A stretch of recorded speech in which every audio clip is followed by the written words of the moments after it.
Tiffany and Lainey for helping put this together. Tiffany Price and Lainey Singerman, full names, Facebook them, at them, all that good stuff. Second of all, I want to thank the elected official, Delegate Marcus Simon, for showing up. Third of all, we have a fundraiser October 18th. Help fund us kids and young people and all that kind of good stuff for Fairfax County. We're the next generation of Democratic leaders, community activists. We need your help. So come out to our brewery bonanza on October 18th in the city of Fairfax. And without further ado, I'm going to let Ms. Monica Reed take it.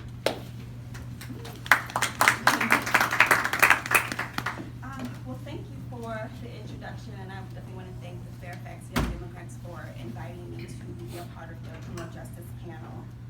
So like Phil said, I'm Monica Reed. I'm actually the advocacy director for the National Association of Criminal Defense Lawyers. We are based in Washington, D.C., although we have members and chapters around the country. So we have affiliate organizations in all 50 states, and honestly a vast number of members across the country, so both private and public defenders.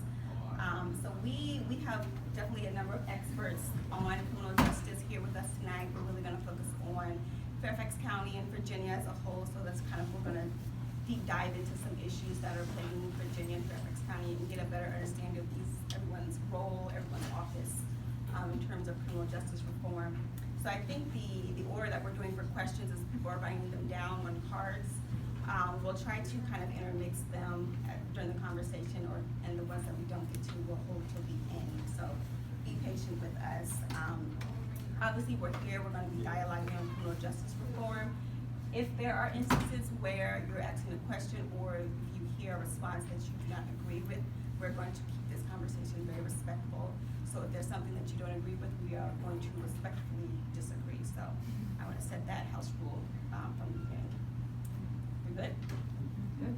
So I am going to introduce everyone by name, but I'm going to further introduce themselves and their organization. So to my immediate left, we have Bray Morrow. He is the Fairfax County Commonwealth Attorney.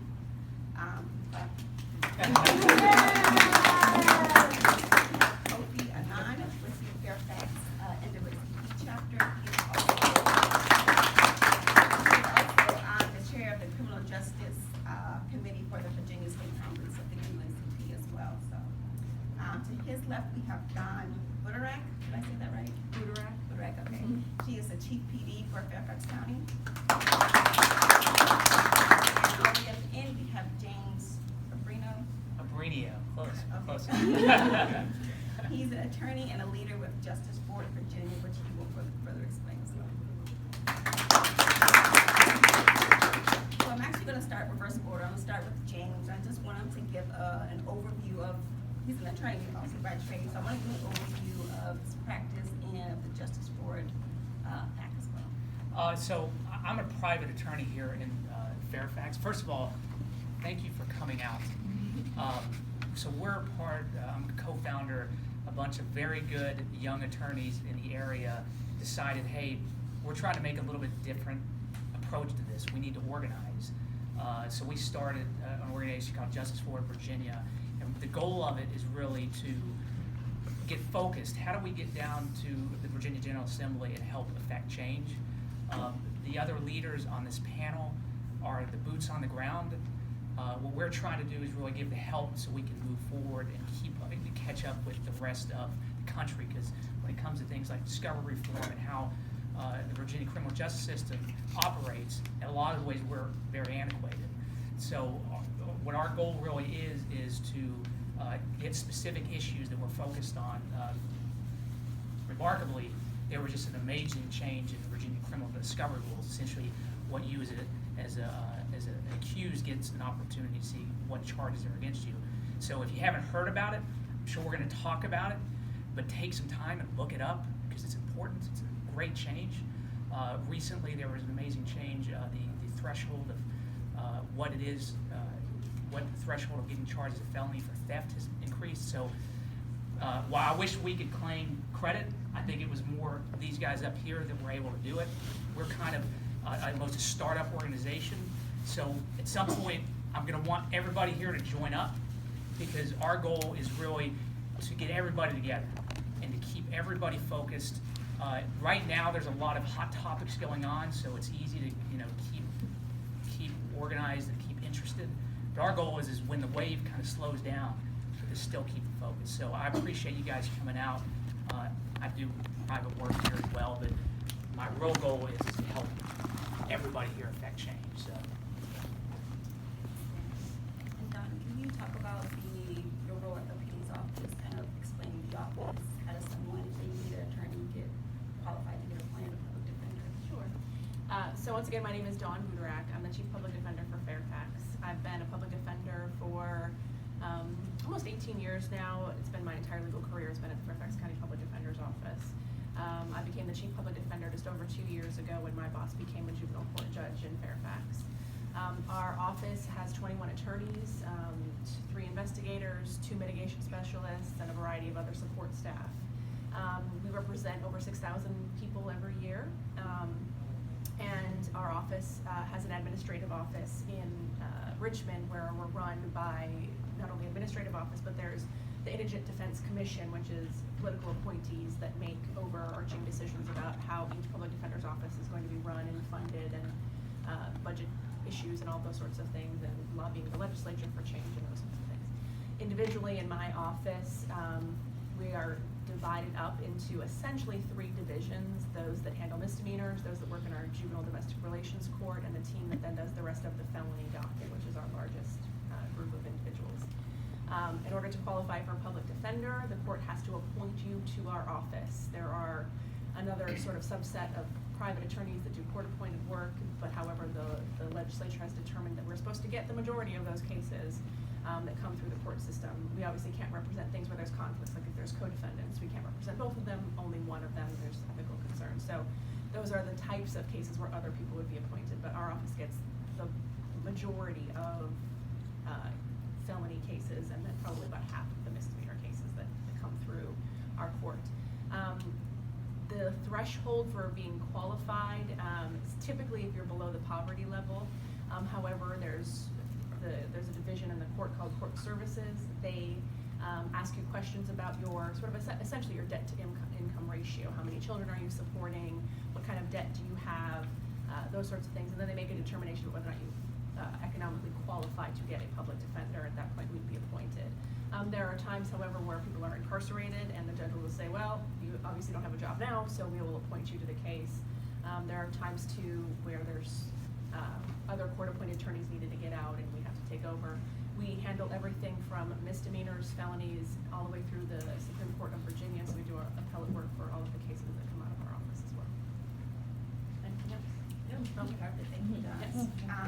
Okay, so for you, can you describe, without going into issues, because we're gonna talk about that, but just describe your function with the Virginia State Conference and the Fairfax NAACP. What roles are you looking to accomplish, kind of big scale, and your kind of role and all of that? Sure, yeah, well, thank you again for having me here. It's a great opportunity, and congratulations on hosting this event. This is a really important topic, and like James said at the beginning, sometimes it's easy to get distracted because there's so much going on, right? Like every day there's a new issue that just grabs your attention. You're just like, we're all like kids chasing a little shot soccer ball when it comes to advocacy sometimes, because it's just hard to stay focused. But to me, this is one of it's easy to forget that this issue exists. Like mass incarceration continues to be a huge problem, and every time we seem like we make some strides in one direction, next thing you know, we're getting rolled back, and there's this constant drumbeat of like, we need to lock more people up, we need to lock them up for longer, we need to build more prisons, and like that hasn't stopped. And so the NAACP, our efforts are really focused on this issue because of the disproportionate impact it has on minorities, particularly African Americans, Latinos. African Americans are about 21% more likely to get arrested for things like drug offenses, even though African Americans use drugs at the same rate as everyone else. There's a systemic issue there that's contributing to this problem, just kind of being perpetuated over and over.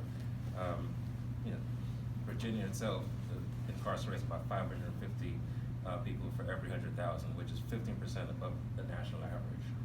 So these types of things don't really make the headlines because partly because they've been around for so long and they're so systemic. People, it's hard to really put a finger on it.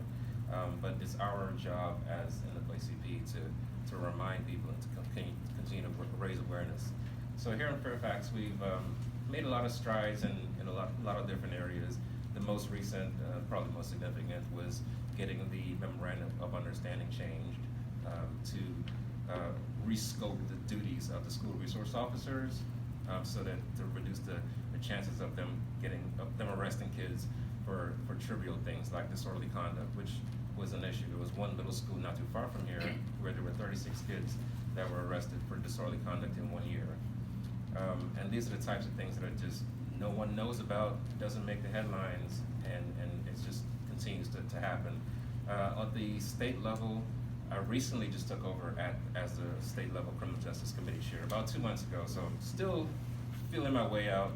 But we put together an agenda, and there are 6 things on there. So we're looking at 6 broad categories. So there's police reform, prison reform, juvenile justice reform, hate crimes, gun reform, and prosecutorial reform. So those are the 3 broad categories, and within those, there's a number of items that we're trying to get the legislation passed this year.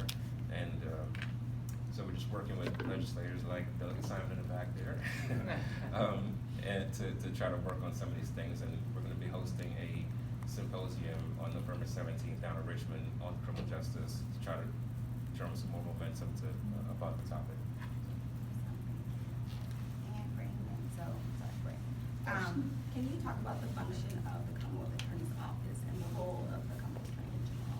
Sure will. Thank you, Monica. The Commonwealth's attorney is an elected official. In many states, he's referred to as the district attorney, or in Maryland, it would be the state's attorney. In Virginia, since it's a Commonwealth, it's Commonwealth's attorney. Essentially, I'm the prosecutor. I'm an elected official. I go up for election every 4 years. I've been here a long time, not as the elected official, but I've got 35 years this December.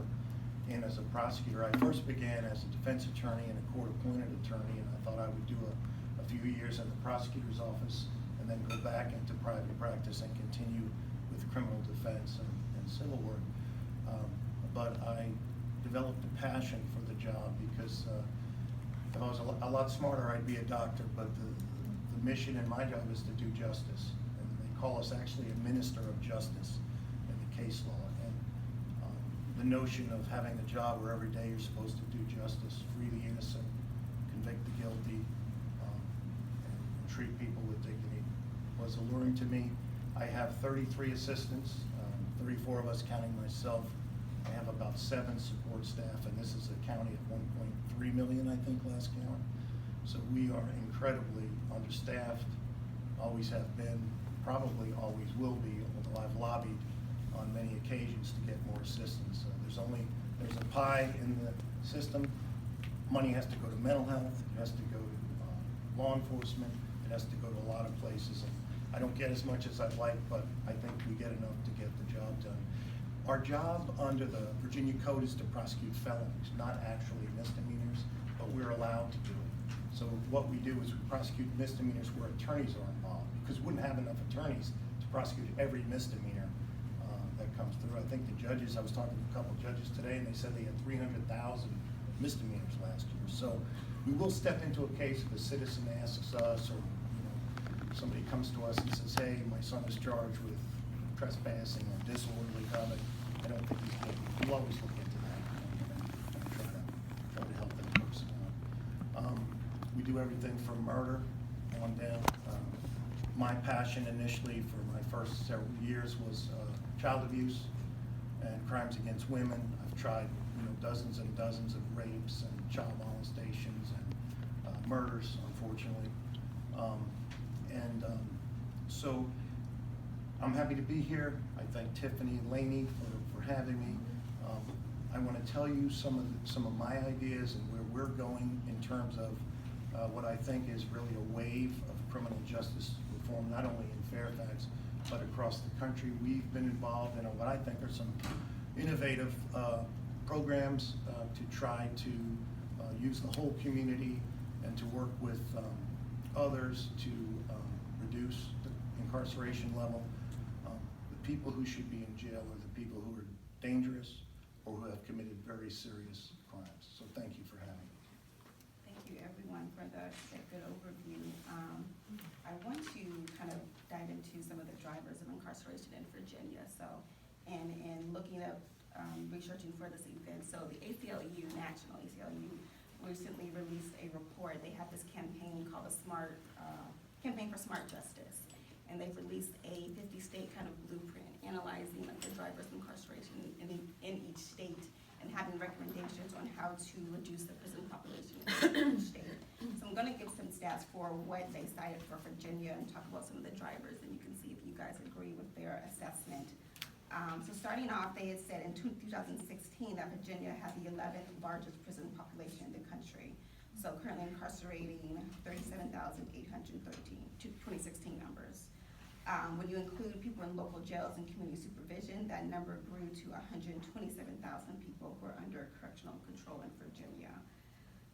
With the national state imprisonment rate decreased by 7% between 2000 and 2016, Virginia's grew by 8% over the same period of time. Some of the drivers of incarceration that they have cited have been theft, robbery, burglary, drug offenses. In terms of 3 out of 5 people, 61% being admitted to Virginia prisons in 2014 for a drug or property offense. So kind of based on those numbers, do you feel that's a correct assessment of the drivers of incarceration in Virginia? And if not, what's your opinion of the drivers of incarceration? Anyone can start. Well, you know, my perspective, you know, being in the courthouse every day, I think it's important to remember that we have a federal system of laws. There are federal laws. The punishments are very different. The crimes are very different. In Virginia, we have a uniform Virginia criminal code that covers all counties, but we have 120 counties and cities, each of which has its own system. What I see in Fairfax County, quite honestly and very directly, is in order to go to prison, you have to commit a pretty serious crime or sell a lot of drugs. People come and say to me that, well, you know, we've got to get the people out of prison for possessing drugs. Nobody from Fairfax is going to prison for possessing drugs. Now, you might, if you have a history of armed robbery and you're on probation and last time you did your robbery, you were involved with heroin or something, a judge might say, okay, you're going to go to prison. But drug cases, possessions are deferred the first time. You get a deferred disposition, what's called a 18-251 disposition. You go, if you need treatment, you get it, you comply with it. If you don't, you just get sort of a year to behave, or it could be more than a year, and then it goes away. Drug distributions, you know, you think about in the 70s, Rockefeller, it was a lot of bad crime in New York. I'm from New York, born in Queens, lived in New York. Crime was very bad in those days. Governor Rockefeller and his group passed some pretty draconian drug laws that caused a big bump in incarceration. We saw it again in the 80s with the federal system, with the crack epidemic. There was a big push to increase the level of incarceration for even crack cocaine as opposed to powder. But Virginia didn't do that. We don't have a separate law for crack as opposed to powder, and we didn't up those penalties like that. So I can tell you, in my experience, most drug cases, if it's a decent amount of drugs, you're looking at anywhere from, and it's a 5-year minimum, but it's not mandatory, like in the federal system. You might get 5 years with 4.5 suspended. You might get ordered into a drug program, depending on what you have. Now, recently, we just arrested some cartel members who brought 7 kilos of heroin into Fairfax County. That's a different story. But most of the cases that we see are pretty low level kind of cases. So I'd be less than honest if I didn't tell you that we have good judges and we have good juries. And I think we have thoughtful people in Fairfax County, and I hope you think I'm one of them. There's no fun in watching people go to prison. And as I said, it's not a good thing, and it should only be used when necessary. And I think that's what I see happening, at least in our county. When we talk about respectfully disagreeing, I'm going to have to jump in here. So on a first-time drug distribution, and the types of drug distribution, because Ray is correct about one sort of thing, there's, mainly lower level drug distributions that occur in Fairfax. But what happens is, somebody gets busted, and the narc says to them, hey, do you know anybody else who's selling drugs? And they probably were not a huge drug dealer themselves, but they're selling to support their habit, or they'll buy some cheaper in DC, bring it to Fairfax, and then sell it for a little more money than they purchased it for, and they all sort of share it together in a group. They're all sort of using drugs together. So that person who got busted will call a friend that they use drugs with and say, hey man, can you hook me up? I really need it right now. I can't, my dealer's not around, can you help me? So that person then says, sure, that's fine. I'll go to my stash, or I'll go to a person I know who has it. And what they aren't aware of is that it's an undercover sting, and they'll bring 2 rocks, 1 rock of crack, very minor amounts, we're talking grams of cocaine, and they bring it to do a favor for a friend, and they then get arrested themselves for drug distribution. Even without a criminal record whatsoever, the guidelines, and guidelines are a mathematical formula essentially that calculates the crime itself and any prior history you may have and some other factors that are taken into account, and it gives you a range of punishment, which is sort of an average sentence that a person throughout the state gets for that particular crime. The guidelines start at 7 months and typically go up to about 1 year, 4 months. So that's the average sentence that somebody gets throughout the state. Most judges in Fairfax, because it's the safe thing to do, will follow guidelines. So you helped out a friend, and you're looking at a pretty decent chunk of incarceration, especially if you haven't been in jail before. And so that happens plenty of times. I've represented tons of people who are addicts who are jonesing for a fix, and they'll get some and they'll share it with a friend, or they'll do something like that. And that technically, under the law, that is distribution. You don't even have to get any money from it. You have to get some sort of consideration, but that could be the guy paid for your gas money to go into DC to get the drugs for you. So they do go to jail. There was a person who was about 2 weeks ago had the 251 as mentioned, which is first-time drug offenders get 100 hours of community service, probation, drug treatment, and maybe whatever other conditions the judge may impose, get your GED, maintain employment, go to school, something like that. And if they do that, it's typically 1 year. Some judges set it for 2 years. If you come back and you've done everything okay, then the charge gets dismissed. But if you fail completing the requirements, you're then convicted of a felony, and then the judge can impose whatever sentence they choose to. A judge a couple weeks ago imposed 2 years for this person. A drug addict who failed completion got 2 years. Boom. That's a prison sentence for a simple drug possession. And so there are times where people do go to prison for simple things. I do agree that it's mainly drugs and property offenses. That's everywhere, what drives it. Fairfax, Ray probably knows the stats better than I do about violent crime, but murders in Fairfax, 16 to 20 per year maybe. There's not a high number, especially compared to some of the jurisdictions around us.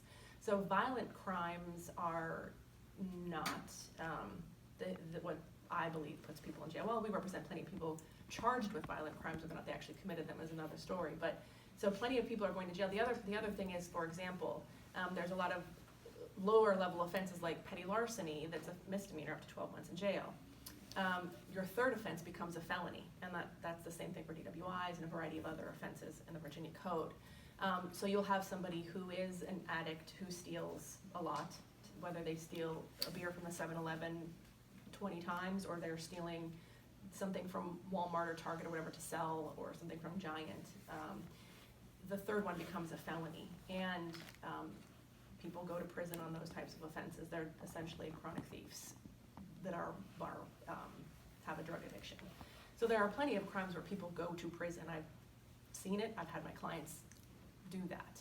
Now, that may not be the norm, but to say that it doesn't really happen, I believe to be inaccurate. It does happen. Jurors, I do believe, are really good.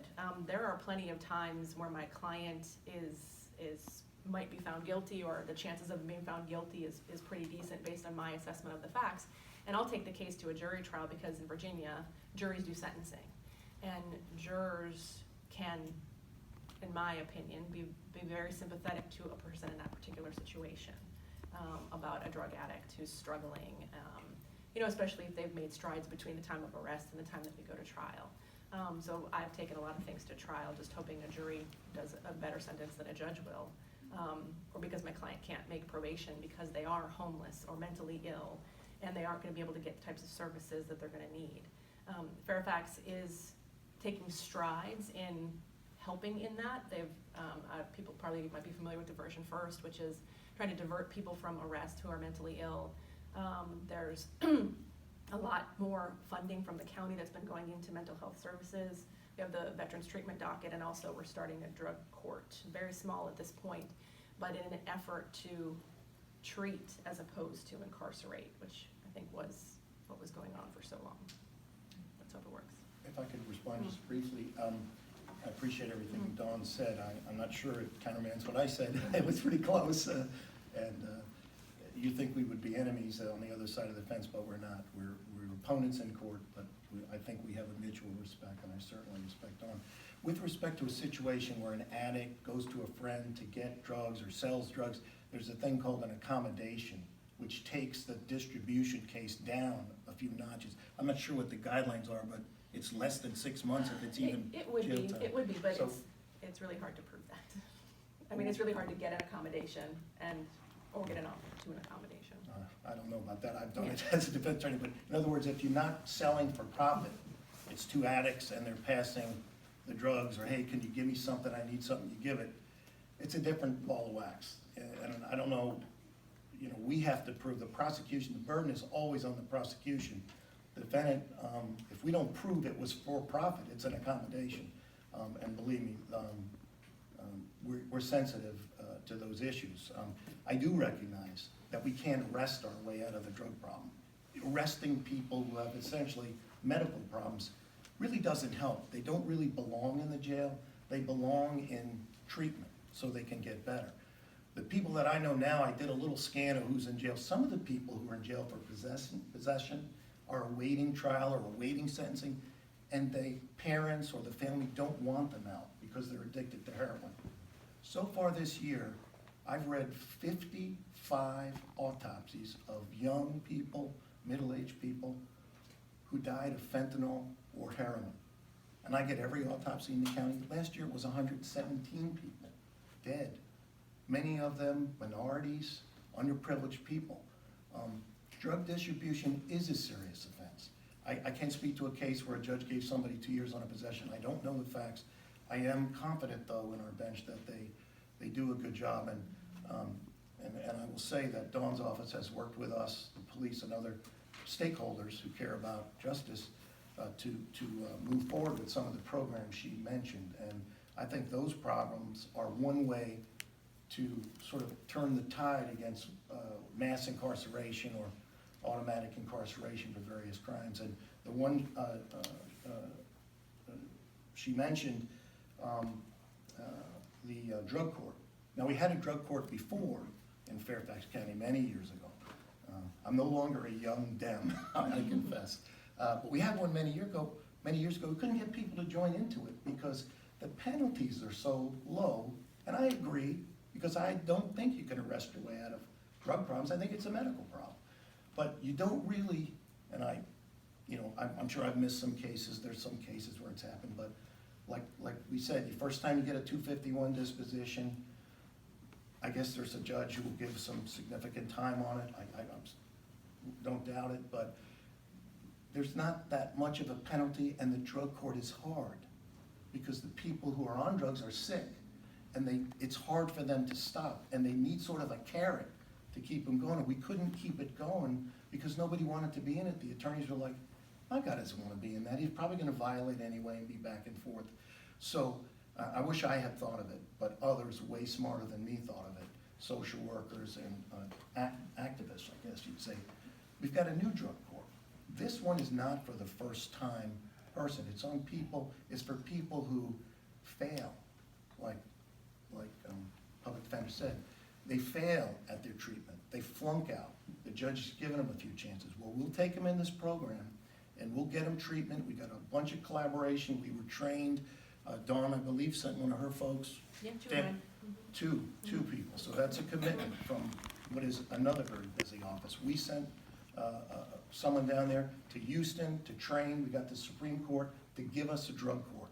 And we're gonna try to use that drug court to get people who would ordinarily go to prison because they're not following the instructions and work with them. The idea is quick sanctions.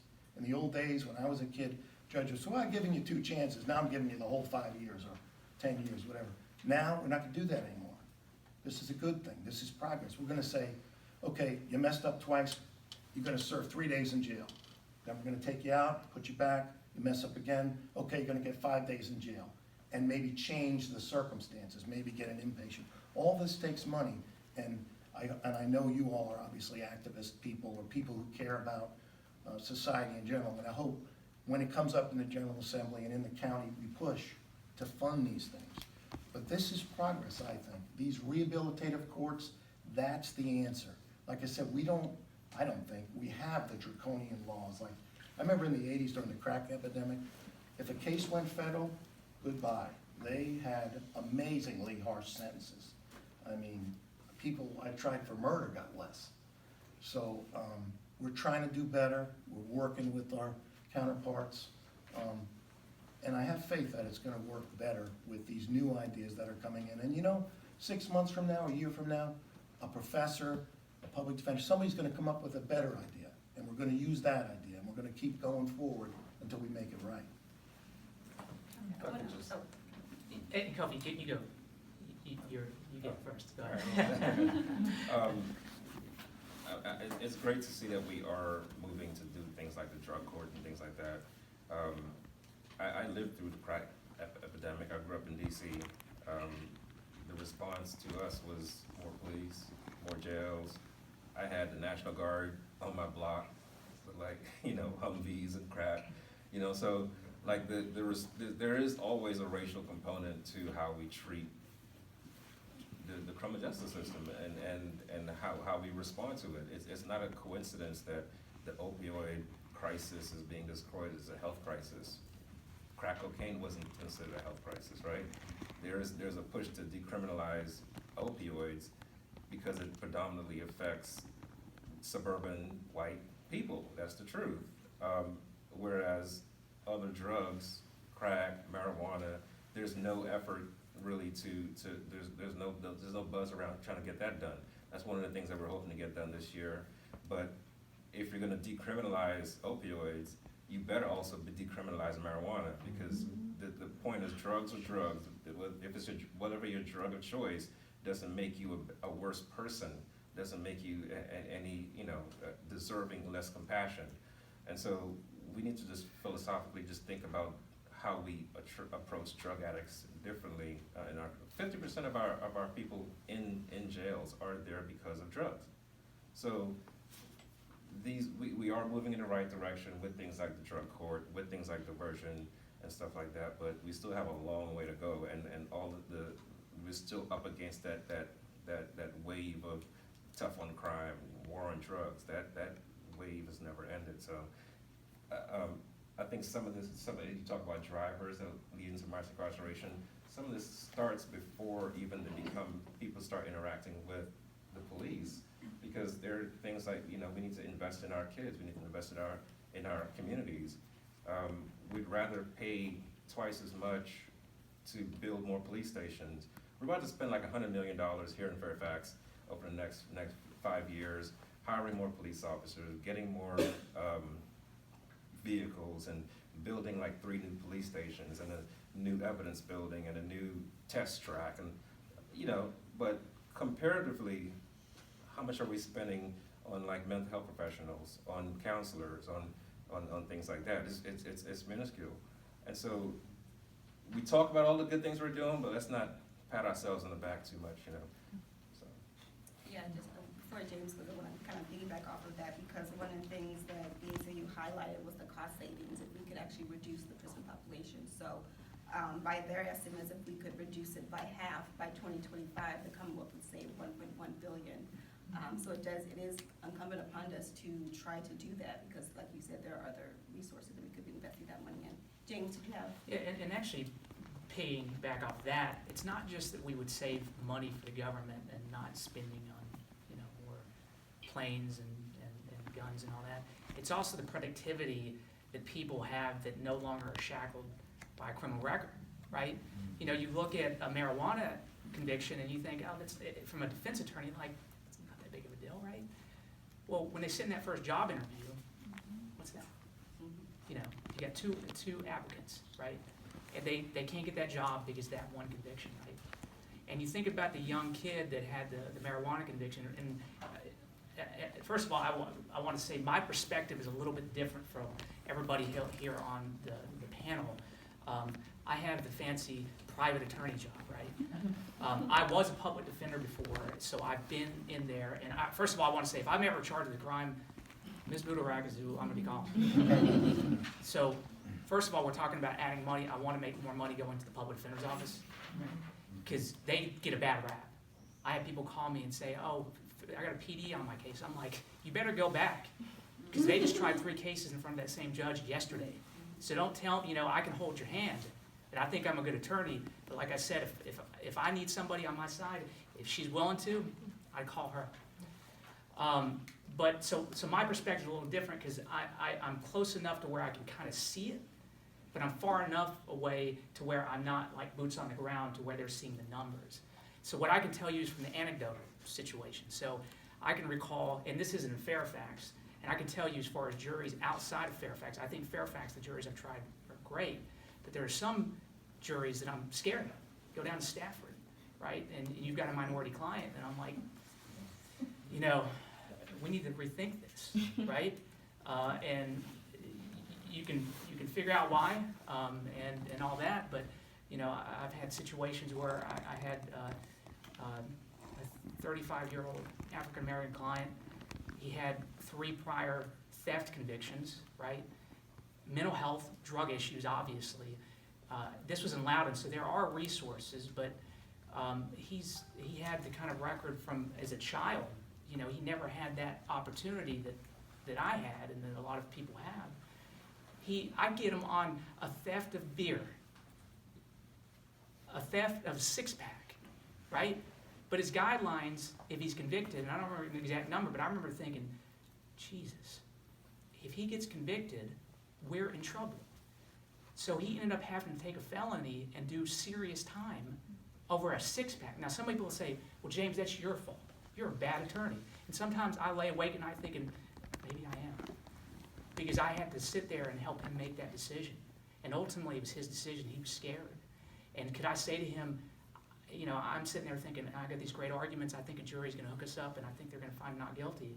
But he says to me, James, can you guarantee that I'm not going to be doing a lot of time? And I said, no, I can't. And we had to stand in front of a judge, and he had to say guilty to a felony, and he had to take serious time. I had another young lady that had serious mental health issues. So the firm I'm at, it's a small firm in Fairfax. I do a lot of civil work, but my partner is great because he lets me do a lot of pro bono work. And I butt Dawn a lot of calls, mental health cases and things like that. And she doesn't know this, but I call her deputies and everybody else too, because they're good at what they do. And very complicated mental health case, and I called all my friends, and I just could not get a young lady adopted from Russia, got into a serious relationship with a man. He took advantage of her, and a lot of crazy things happened. She gets caught up in the system, and then he uses a call to the police about her coming over, even though he kind of invited her over, and then he said, oh, she broke in. Mental health, very serious mental health issue. And she was being arrested, and she hit a cop, right? Had to take a felony on that because there's mandatory jail time, and she had already had a history. And I can't force her to make a decision. I thought there was a serious argument for not guilty of raising insanity.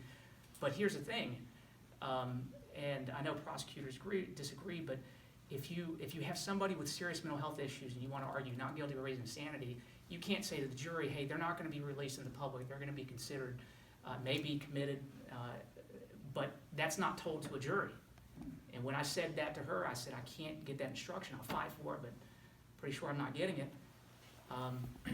She had to take a plea. So this is my anecdotal experience, and the prosecutor's job, the Commonwealth's job, is so important. And I know that Ray is doing a great job, and I know that the public defender is doing a great job. This is a really, really difficult problem we're dealing with here. What I want to get to the point is where we can actually say drug addiction is not something that you're looking to put somebody in jail for, right? Because I do agree with Kofi. It does disproportionately affect minorities. Absolutely does.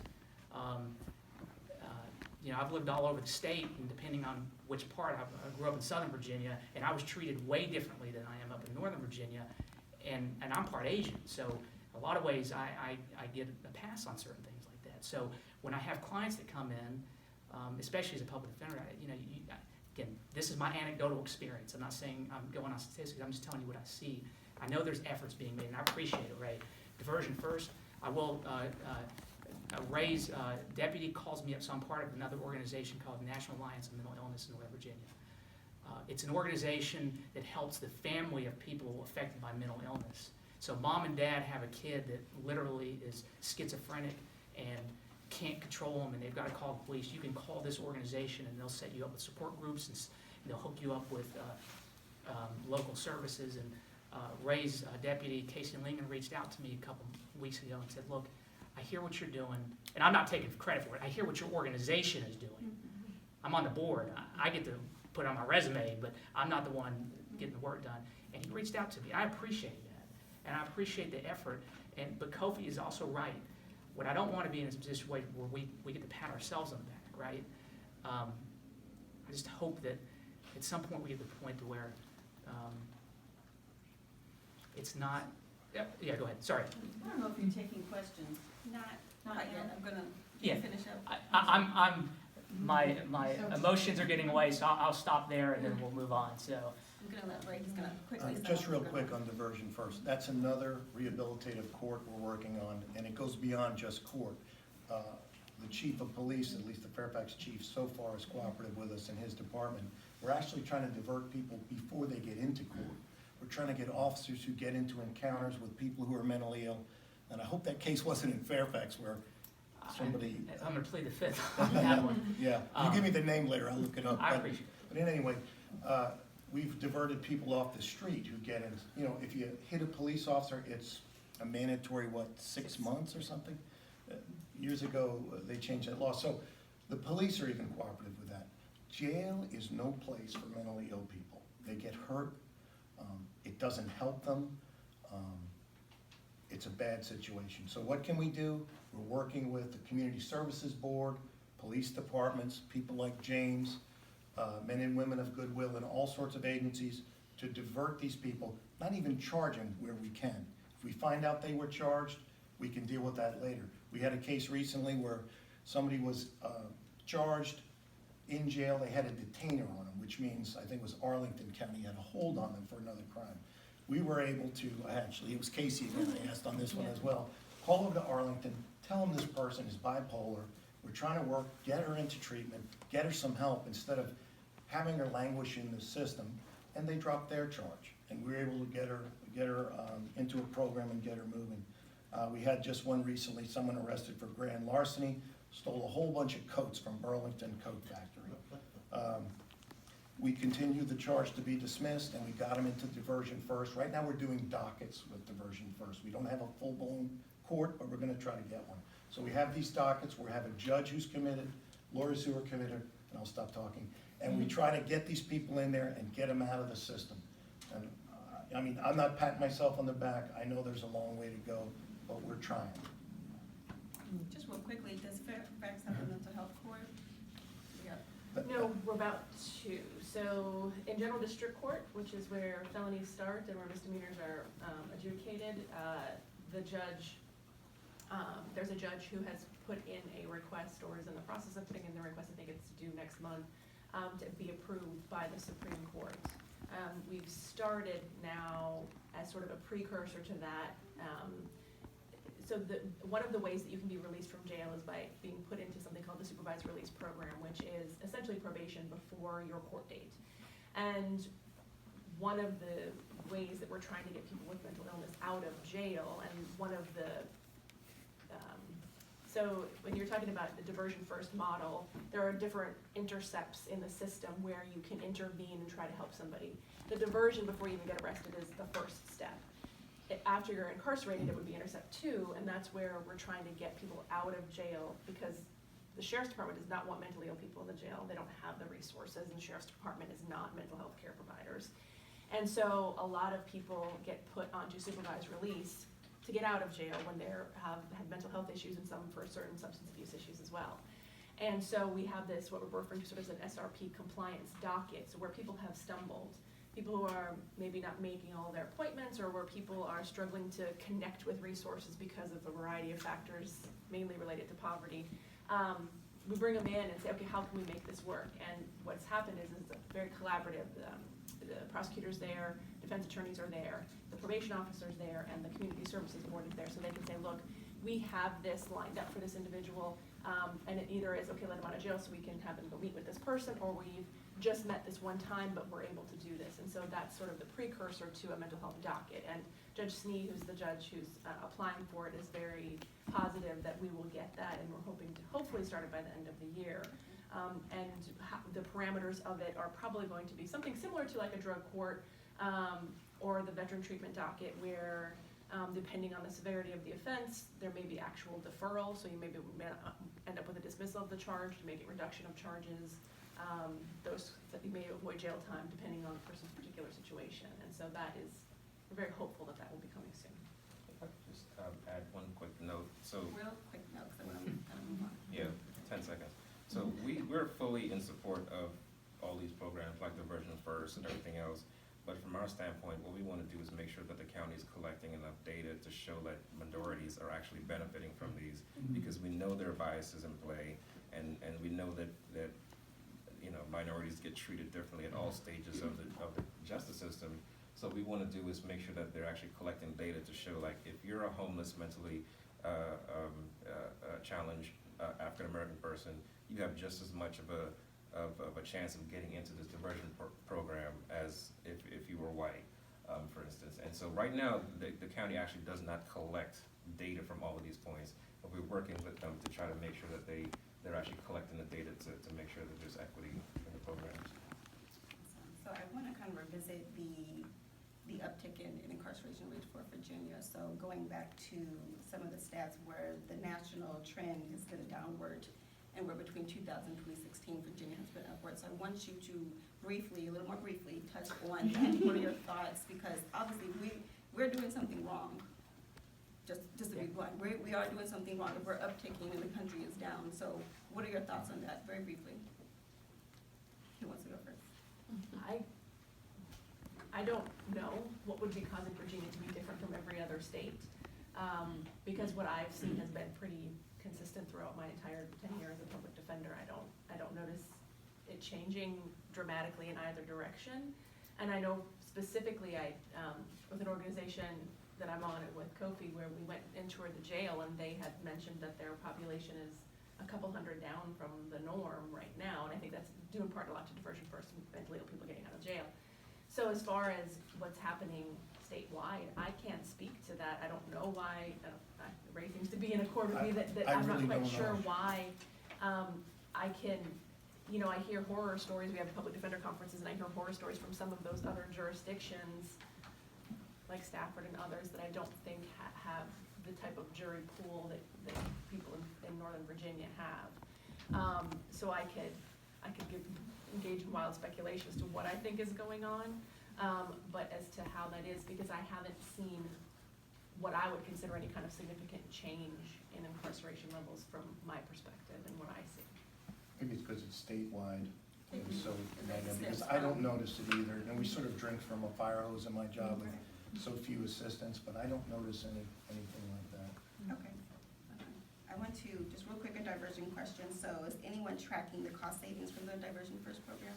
I think it's too early in the process because they're just now doing statistics. They give us different statistics at every one of our stakeholders meetings, which are quarterly. And everyone knows that there will be a cost savings, but for example, the 370 some that were diverted in 2017, for everyone that was diverted, I mean, it's $180 a day, I think, to house somebody at the jail. That's a savings. We haven't, seen a number where, okay, the sheriff needs less money now to run the jail because it's too soon in the data gathering. I think we're gonna be several years down the road before we can actually point to specific numbers where the savings is done. And the sheriff's heavily involved in this too. The sheriff has a psychiatrist at a phone call away, and she's worked hard to take care of those who are in there now with a new model, but And a sheriff is the one who's the chief law enforcement officer at Merrifield, which is where they bring the individuals, when they divert them from arrest, they bring them to Merrifield, because they're in crisis at the moment, and that's what they treat them. I would say that even if it's not a cost savings, we should still do it. It's a smart thing to do. So I mean, it's great if it's a cost savings, but even if it's a wash, like, you don't need to be locking up mentally ill people in jail because they end up being in solitary confinement, and it's just torture. I can say that everyone, speaking for Dawn and myself and everyone, no one who's involved in this program cares what the cost is. It's about helping these folks. And it's how you can get some people to the table. Some Yeah. people who may be more pro-incarceration, you can say, well, we're gonna save you all this kind of money, and that may get them to at least be in a conversation and be ready to be involved in what we're doing. And just to add to that, we're talking about, as far as I'm concerned, pennies instead of dollars, right? Because the return on investment by getting this right is immeasurable. So the question about, is it costing, $1 million more a year, whatever the numbers are, I don't pretend to know them. The cost of not doing it you can't estimate it. So that cost estimate, if you guys are the ones keeping everybody here in check, right? That's the power of you being here today. If you want to demand things and you want money from the government, this is where we invest in it, okay? So. I want to kind of move on the topic of what I consider a victory kind of for the criminal justice reform advocates, and me and James were kind of talking about a little before the conversation gets started. But I'm going to pose a question to the audience first before I get our panelists to talk about it. And it's on discovery forum, so the panelists, you can get your minds kind of on it. And this is I want you kind of answer, so if Tiffany, if that's okay. If you were to get arrested, what information do you believe your attorney would have access to? And you can raise your hand, I can recognize you. Can you repeat it? If you were to get arrested, what information do you think your attorney would have access to prior to you going to trial or taking a plea deal? A witness list, like who saw you do that, Okay. whatever. Anyone else? I think you're supposed to have evidence of what the prosecutor has against you that would incriminate you Anyone or else? exonerate you. Anyone else? Yeah, they don't have anything. Yeah. Okay, you're not supposed to ruin you. But thank you. No. What would you want them to have? Bring it back in. That was kind of where we were going a little bit. Oh, The police report. there you go. You would think so.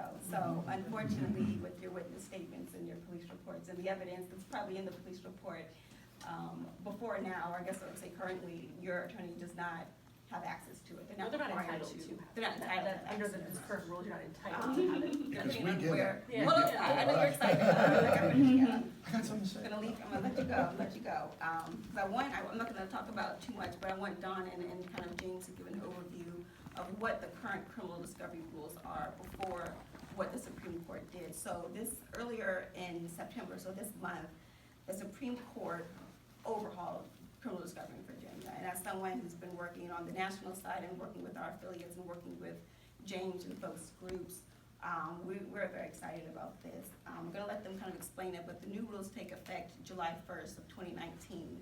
But prior to this kind of rule change, your attorney wasn't guaranteed access to witness lists or the police reports or really the evidence against you prior to you maybe accepting a plea deal or going to trial. So I want James and Don kind of explain what the process was before, and then we'll get So, Ray is correct. In Fairfax, we're actually pretty lucky compared to the rest of the state. Like I mentioned when I meet with other public defenders, that they don't get a lot. What you're entitled to, so if you're in misdemeanor court, and this doesn't affect that, you're entitled to your client's statements and their record, their prior criminal record. And once you get to circuit court, that means if you're headed to trial or you're on felonies, you're entitled to have, once again, what your client's criminal record is.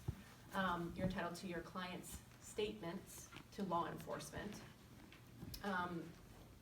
That usually means you get the recording, but not necessarily. You might just get a summation of what that, like a typed up summation, what the prosecutor's version of what your client said, or what's in the police report that has been, you know, seen through a police officer's eyes is what the actual statement is. You're entitled to physical evidence that's going to be introduced in the Commonwealth's case, so photographs, those kinds of things.